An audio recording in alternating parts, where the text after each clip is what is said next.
Bonsoir, bonsoir tout le monde. Lundi, aujourd'hui, un autre live de 18 heures. Et aujourd'hui, on va parler de culture. OK, il a fait beau en fin de semaine. Il a fait très beau ce week-end. Donc, il y en a beaucoup qui ont cultivé, qui se sont mis soit dans les plates-bandes, à faire du terrassement ou le jardinage. Mais ce n'est pas cette culture-là que je vais parler aujourd'hui. C'est la culture d'excellence. OK, la culture d'excellence n'est pas intégré chez beaucoup de gens, malheureusement. OK? Il y a des gens qui l'ont, il y a des gens qui ne l'ont pas.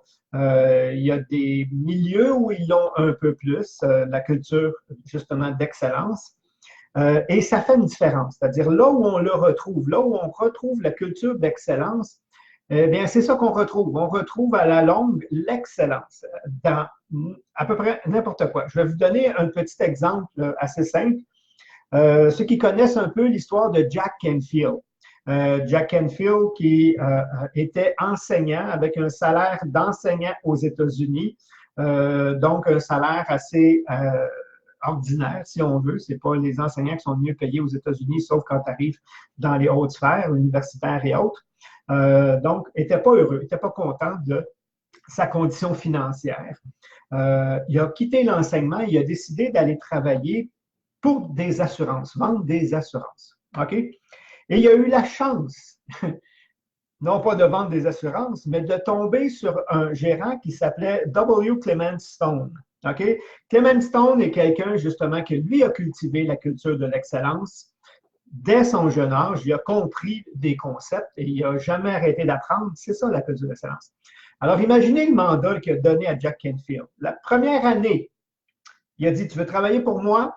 Parfait. Il dit, la première année, je te paye à suivre des formations.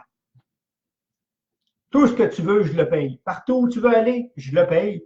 Parce que Clement Stone était conscient que justement, le développement personnel est le meilleur investissement qu'une personne peut faire dans sa vie.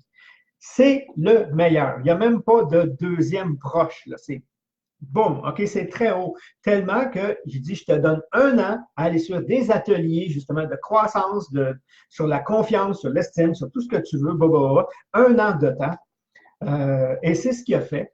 Et après un an, il a défié, justement, Jack Canfield. Et il a dit, tout ce que tu as appris, là, c'est ce qui fait la différence entre réussir et échouer. C'est ce qui fait la différence entre exceller, se démarquer. C'est ce qui fait la différence entre celui, justement, qu'on ne connaît pas, puis du jour au lendemain peut être une super vedette. C'est pas le domaine dans lequel il œuvre, c'est le travail qu'il a fait sur lui. Alors, il dit, donne-moi un objectif que tu es sûr de ne pas pouvoir atteindre. Donc, il n'a pas commencé, donne-moi un petit objectif. Là, tu travailles pour moi, là, maintenant, donne-moi un objectif, OK? Fait qu'il il dit 100 000 $. Mais là, on parle quand même de plusieurs années. Et on parle aux États-Unis. Donc, c'est encore plus gros. Les salaires sont beaucoup plus bas aux États-Unis. Les taxes sont plus bas. Le matériel est plus bas, qui fait qu'on a un style de vie un peu équilibré, mais avec un salaire moindre. Donc, 100 000, c'était beaucoup d'argent dans ces années-là. Fait qu'il dit 100 000 $. Il dit, OK, à la fin de l'année, 100 000 $ et il a atteint son 98 000 $ la première année, juste avec la connaissance qu'il avait. C'est ça la culture d'excellence. La culture d'excellence, c'est étudier constamment dans un domaine qui nous passionne. OK? C'est d'apprendre constamment, de ne pas s'asseoir. Et malheureusement, ici, ce que je vois le plus souvent, c'est que les gens vont suivre une formation. Une fois qu'ils ont la formation, se croient bons, experts ou tout ce que tu veux, OK?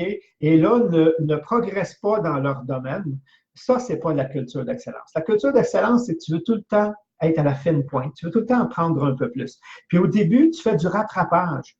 Parce que quand tu vas chercher une formation, il ne faut pas que tu oublies que celui qui a monté la formation est déjà rendu plus loin. OK? Le temps qu'on le mette en formation, c'est déjà un peu dépassé. Donc, au début, on prend des formations et on pense que, waouh, hey, là, j'ai le truc le plus ultra. Non, tu es déjà en arrière. OK? Et là, tu vas en suivre un autre, puis whoop, tu vas aller chercher autre chose, tu vas aller chercher autre chose. Et à un moment donné, tu vas arriver à peu près au même niveau. C'est-à-dire qu'à un moment donné, tu arrives pour aller à une formation, puis tu dis ça, je l'aurais donné. Je suis en train de rattraper. Puis à un moment donné, c'est toi qui es au devant. OK, tu arrives là, tu as la culture d'excellence. Mais pour ça, tu dois aller chercher tout le temps l'information. On suggère même au niveau des livres, OK, si tu lis, parce qu'on ne lit pas beaucoup au Québec, et c'est pour ça aussi qu'on va chercher des formations partout, OK, on n'arrive pas à s'informer nous autres. Donc, si on va chercher des livres, des formations, des ateliers, des conférences, OK, et non pas dire, ah, j'ai déjà été ou j'ai pas le temps. Non, la culture d'excellence, c'est ça. OK, c'est là que je vais. OK, je vais chercher. Et on a considéré qu'une personne qui lisait un livre par mois, ce qui est quand même beaucoup, OK, pour certains au Québec, parce qu'un par 3 mois, c'est déjà beaucoup au Québec. Donc, un livre par mois, OK, dans un domaine, tout le temps dans le même domaine. Supposons que je vais apprendre l'agronomie, puis je commence à lire des livres. Le premier, c'est très ardu parce que c'est tout du nouveau. Le deuxième, il y a déjà des concepts que j'ai intégrés. Le quatrième, le cinquième, à un moment donné, je pourrais donner le cours à l'université. OK? Tellement je vais avoir appris de trucs. Ça, c'est la culture de l'excellence. OK? Si je veux me développer dans un domaine X, eh bien, je vais aller chercher magazines, informations, sites web, newsletters, des infolettres ou conférences, ateliers tout le temps, aller chercher l'information qui se donne là. Puis au début, on mange. Le but, c'est va chercher l'information, intègre-la et applique-la dans ta vie. Et c'est comme ça que l'excellence arrive. Et ce n'est pas une question d'intelligence, ce n'est pas une question d'opportunité, ce n'est pas une question de chance. C'est un travail qui se fait graduellement.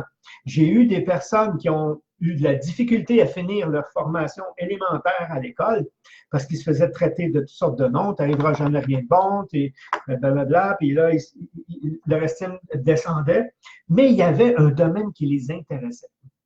OK, puis un proche de moi, c'est justement mon beau-frère. Mon beau-frère qui s'est dit, bon, il n'y a rien à faire dans la vie, mais il aimait les motos. Et lui, les magazines de moto, il les étudiait. Les salons de la moto, il était là. Il y avait des événements moto, il était là. Il a acheté des motos, il a monté, il a démonté, il a joué dans les motos, tellement qu'il était devenu pratiquement une référence. C'est-à-dire, puis je vous jure, là, j'exagère même pas. On est assis à l'extérieur, il entendait une moto, il te donnait la couleur et l'année, parce que d'après les années, ils ont telle couleur. Puis il pouvait dire, oui, parce que cette année-là, ils ont modifié ça, ils ont changé ça, puis ça, il savait tout de la moto. Il y avait l'excellence dans les motos, mais une estime personnelle vraiment très basse, ce qui fait qu'il n'a pas fait grand-chose avec ça. Mais il n'était pas conscient. Ben, autrement dit, l'image qu'il avait de lui a joué plus négativement que l'excellence dans laquelle il était. Et il avait une mémoire phénoménale, mais à toutes les fois que tu lui demandais, dis-moi, j'ai pas de mémoire. D'ailleurs, il me l'ont dit à l'école, j'avais pas de mémoire, donc moi, j'ai pas de mémoire. Puis pourtant, comme je te dis, il peut te donner l'année, les modifications, la couleur, n'importe quel. Ça, c'est une Honda, tel modèle, telle année, donc elle a telle couleur. Puis il l'a pas vu, là, il a juste entendu le son. OK? Parce qu'elle ne vibrait pas, parce que ça n'est pas pareil, parce qu'ils ont changé ça. Puis d'après, ils ont changé, ils ont mis deux mufflers au lieu deux exhausts au lieu d'un, puis elle sonnait plus bas. Puis, ah non, ça, c'est le son des Suzuki. Ça, c'est le son des Kawasaki. Ça l'excellence. OK? Et il n'y a pas de domaine. Une fois qu'on a la culture d'excellence, c'est à nous, justement, de, comme je vous dis, lire pour lire, c'est bien. Lire, intégrer et passer à l'action. C'est-à-dire appliquer ça dans ma vie, dans le domaine que j'étudie graduellement. Et c'est là que l'excellence arrive. Et comme je vous dis, à un moment donné, on connaît tellement le concept, OK, sur 360 degrés, qu'on n'est plus nécessairement ceux qui vont apprendre, mais on est ceux qui vont commencer à donner. Parce qu'on innove, on va au-devant, mais pas au début. Au début, on fait du rattrapage. Puis les gens ont honte, puis les gens ont peur. OK? Puis dans ce temps-là, puis je suis le premier à leur dire, je dis, regarde, le peu que tu as, là, tu as l'équivalent de 3 livres, je ne sais pas, tu as fait 2 ateliers, tu as fait une formation, tu as ça, donne tout de suite quelque chose. Monte tout de suite un petit programme. Monte tout de suite, dépendamment de c'est quoi le domaine. Si c'est dans la peinture, peins puis enseigne. Ouais, mais je suis qui pour enseigner, moi, par rapport à. Je l'ai tellement à apprendre. Oui, mais il y en a d'autres en bas de toi. Eux autres, c'est toi qui ont besoin. OK? Il y a tout le temps des gens. Aussitôt que tu rentres une information, il y a quelqu'un qui ne l'a pas. Il y en a qui l'ont, il y en a qui en ont plus, il y en a qui ne l'ont pas. Donc, sers ceux qui ne l'ont pas, puis plus tu vas avancer, plus il va en avoir qui ne l'ont pas, qu'il y en a qui en ont plus que toi. Puis, Puis monte, puis monte. Puis à un moment donné, il y en a encore beaucoup qui en savent plus que moi, mais moins. Il y en a plus qui en savent moins. Et c'est ça qui fait. Et la valeur d'un individu, justement, c'est exactement ça.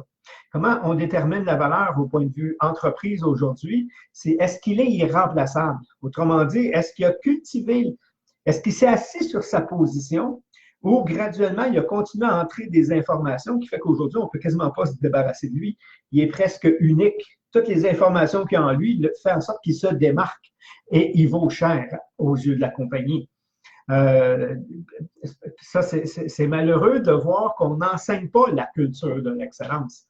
C'est malheureux de constater, de voir que même les professionnels, puis j'en ai rencontré, puis j'en rencontre encore beaucoup, puis dans tous les domaines, c'est comme si ça a été tellement dur d'aller chercher le papier, là, le diplôme, là, OK, que pouf, fini les études. Non, sinon, il y a des amateurs qui vont te dépasser en savoir et en connaissance. Et je sais de quoi je parle. OK, parce que je l'ai vu souvent dans tous les domaines, en ingénierie. Je l'ai vu en ingénierie, je l'ai vu en médecine. Je l'ai vu beaucoup en médecine. Le médecin se fait dépasser par des gens qui n'ont pas de diplôme de médecine.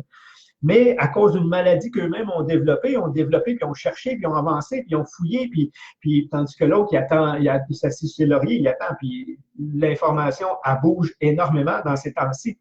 Il y a tellement de découvertes qui se fait dans une année que la NASA n'arrive pas à les compiler. Parce que la NASA s'était donné comme mandat de compiler tous les découvertes qui se faisaient. Donc, ils ont mis une très grosse équipe à tout répertorier et ils n'y arrivent pas. Une équipe n'y arrive pas. Imagine un individu s'il s'assoit dessus. Alors, c'est ça un peu la culture de l'excellence.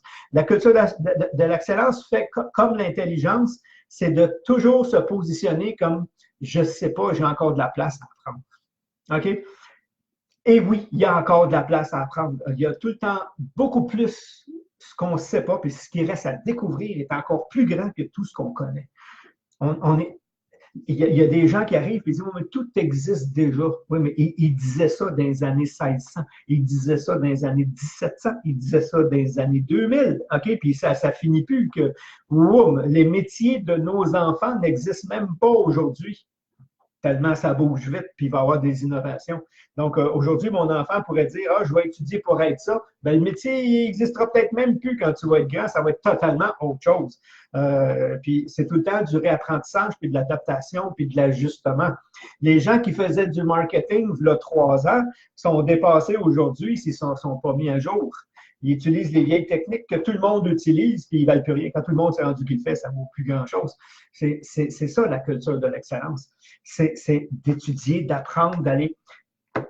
Et là encore, là, en restant dans son salon et en regardant le divertissement à la télévision, vous allez développer l'excellence d'une critique de télévision. C'est ça que vous allez développer.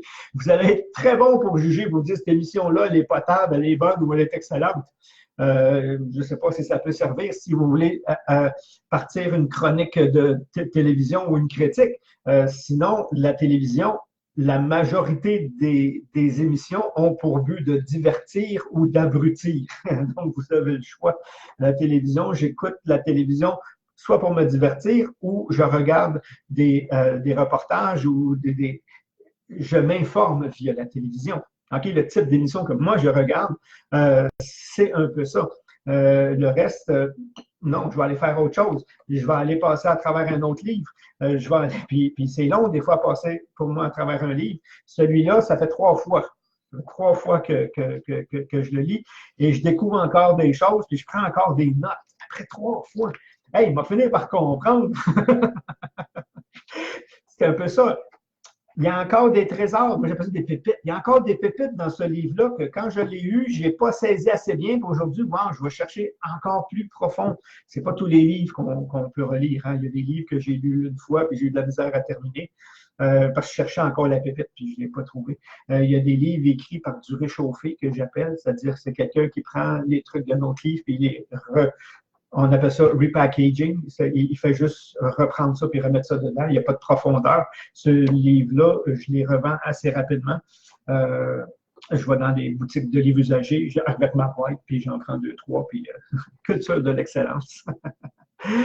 Je veux juste voir, OK, ah ouais, il y a beaucoup de monde aujourd'hui, c'est beau. Eric me demande quel livre aujourd'hui, j'ai devant moi, je pense que c'est ça, quel livre, celui-là. C'est un livre que je crois qu'il existe en français, je ne suis pas certain. Pourquoi je parlais de Clement Stone? C'est parce que c'est le livre de Clement Stone, W. Clement Stone, The Success System That Never Fails. Je pense que là, on a une belle idée. The Success System That Never Failed de W. Clement Stone, qui était le mentor de Jack Canfield. C'est comme ça que je l'ai découvert. C'est quand j'ai étudié un peu Jack Canfield lui-même que j'ai vu. J'aime savoir comment les gens ont compris, puis j'aime aller chercher directement la source. Et c'est comme ça que je trouvais, j'ai deux ouvrages de Clement Stone. Et Clement Stone vivait en même temps que Napoleon Hill. Et ils ont fait des séminaires ensemble aussi. Ils ont même des vidéos que vous pouvez trouver sur YouTube, Clement Stone et Napoleon Hill, parce qu'ils ont travaillé ensemble sur justement des systèmes de succès. Fait que je le réétudie à l'occasion. Puis là, je suis encore en train de le réétudier avec un petit signet qui était sur mes livres à moi quand je le signais. J'en ai fait beaucoup, mais il en reste encore beaucoup. Alors, j'utilise mes propres signets. Donc, j'ai passé mon petit 15 minutes. Culture de l'excellence, c'est toujours s'informer, s'informer, s'informer. On n'en sait jamais assez, même quand on enseigne. Quand on enseigne, on doit se positionner dans celui qui ne sait rien pour être ouvert à justement l'innovation. Si on sait, on reste pris dans notre boîte du mental. C'est malheureux. Donc, je termine avec ça. Et n'oubliez pas cette semaine, mercredi, j'ai mis le lien là pour les conférences. On n'a pas 3 conférenciers en arrivée, on a 4 conférenciers, OK, à l'événement. On a le cocktail avant où on va échanger un peu de PR qui va se faire, mais c'est là que j'en profite en même temps pour lancer mon livre et c'est la place pour discuter avec les conférenciers. Le conférencier a toujours quelque chose à apporter. Mais ce que vous ne savez pas, c'est qu'il y a autant à apprendre. Fait que le fait d'échanger avec lui, ça fait grandir tout le monde. Fait que ça, c'est super génial, Parti Cocktail. Et la conférence, venez en grand nombre, vous ne le regretterez pas. Vous allez voir, c'est très riche en informations. Donc, le lien est là si les conférenciers, vous n'avez pas encore vos billets. Donc, soyez présents, soyez avec nous. Sinon, on se revoit demain. Oui, demain, j'ai le temps. Je ne suis pas occupé. C'est mercredi qu'il n'y aurait pas de live. OK, merci. Bye-bye tout le monde. Et on se voit à la conférence.